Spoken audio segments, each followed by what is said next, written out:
center under attack. Greetings, welcome to another Deckard Games YouTube thing. When the good folks at Refinery Games reached out to me asking if I wanted to try their work, I got stuck in the part of an email where they claimed that the aesthetics of their project was inspired by games like StarCraft, Crush Kill and Destroy and Command and Conquer, to which I replied, those are indeed some great sources of inspiration. With such big titles like these on the table, I feel we have to make one thing very clear. This is not a real-time strategy game. Not that there isn't any strategy elements to it, there is, but the industry likes to call stuff by their supposed name, so this is a tower defense game, but I do agree when Refinery Games calls it an RTS-inspired towers defense game. Visiting the Refinery Games website, we have some info on how they make games, which is the old school way. Not really sure what that means, I'm not a game programmer, but the old school way is the better way there ever was for game making. Therefore, 2112 Tower Defense Survival is developed and published by Refinery Games in January 19th of 2023 for Windows PCs. There's also mobile versions of the game for those with mobile intentions, but we're going to take a look at the Steam version because that's what we do on the channel. And 2112 TD starts with the Refinery Games logo and off to the main screen where one can, among other stuff, watch some tutorials on YouTube, visit their social media, optionally mess with some options, which are optional to optionally change, and last but not least, start a new game. Yep, there is no intro to the game, something that I would have enjoyed, even if it was just some still images with the premise for the game, you know, old school style.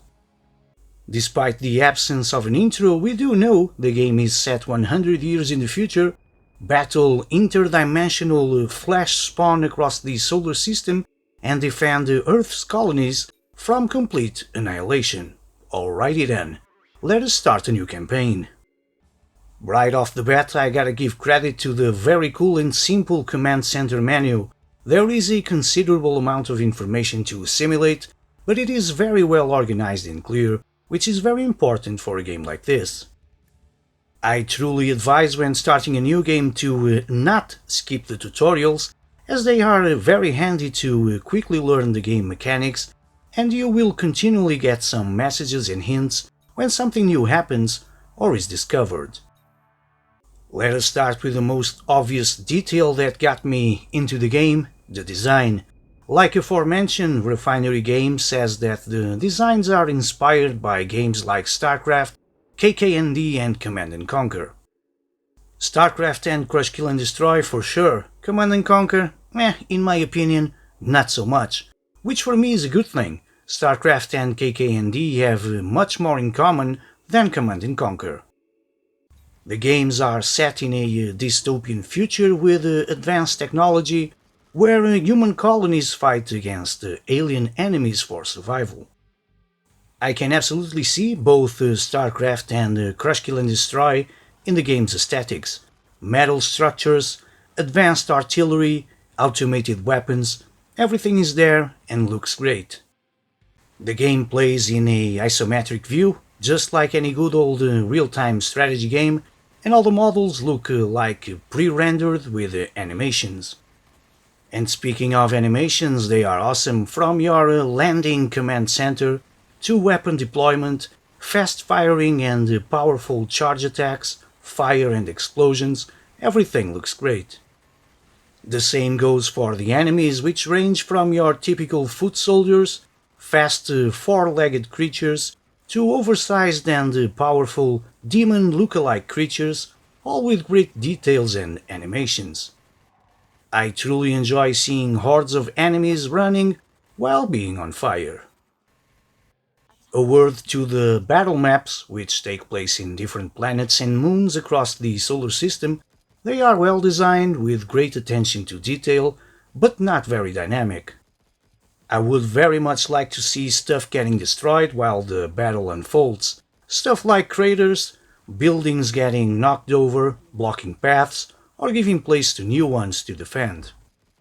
When it comes to sound, unless you do something really different, you end up with an okay, not meaning that it's bad, very far from it, it suits the game and the gameplay.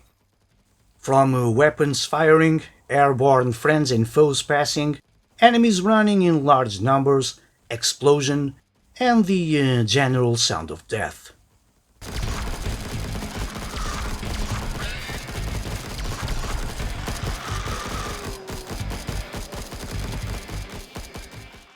Everything is okay. That is until there's a lot of stuff going on in the battlefield. For example, when I have something like 3 oversized miniguns rapidly firing, it becomes somewhat difficult to hear the rest. As you may have guessed, I've never been to war, thankfully. I can imagine it being a complete chaos. But when I'm at my computer, just playing a game, I would like to continue to hear everything, but I guess that's war.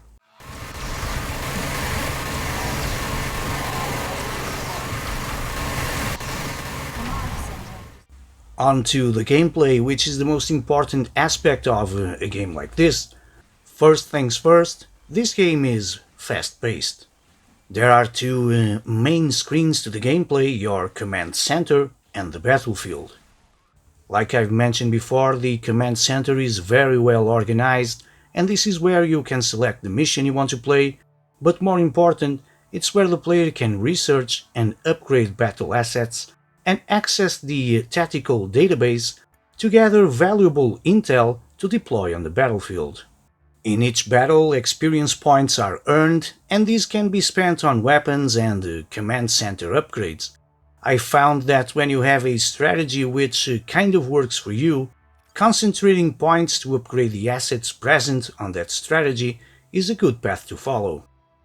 Back to the battlefield, each battle starts with the command center landing, which needs to be defended at all costs by annihilating your opponent.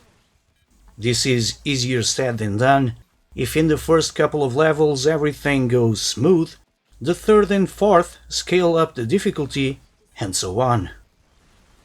On the bottom left of the screen we have our command center options, which provide from the beginning an airstrike that recharges with time, and more options can be obtained in the research page. On the map itself there are predetermined locations to deploy your defense towers, from flamethrowers, machine guns, heavy artillery and plasma guns. All of these are deployed at their start level and can be upgraded by earning points while killing enemy foes. What makes 2112 TD a pleasure to play is the sheer amount of enemies that come at you at the same time, and the player can call even more in some sort of a masochistic move, which grants more combat points for upgrades. This is where the tactics come into play. From crossroads, junctions or converging paths, every weapon placement needs to be well thought.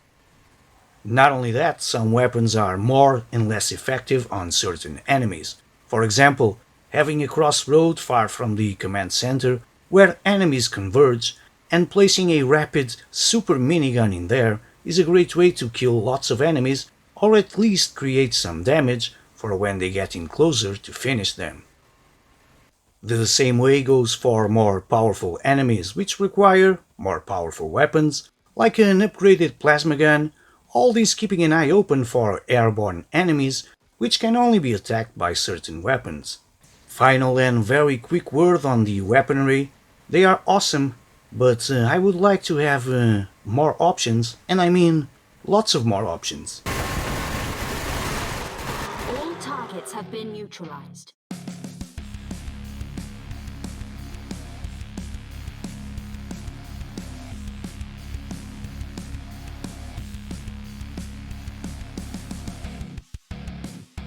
It is this mix of simplicity, strategy and looks that draws me to 2112 TD.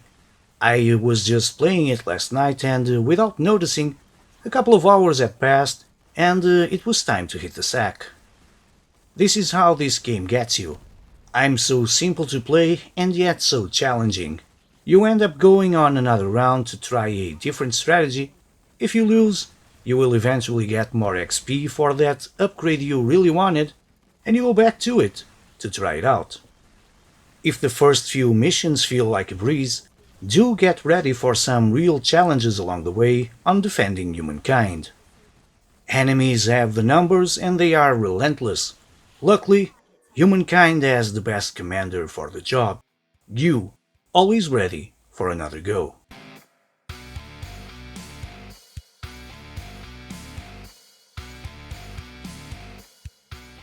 And if you feel ready for another go, why not check the other videos on the channel?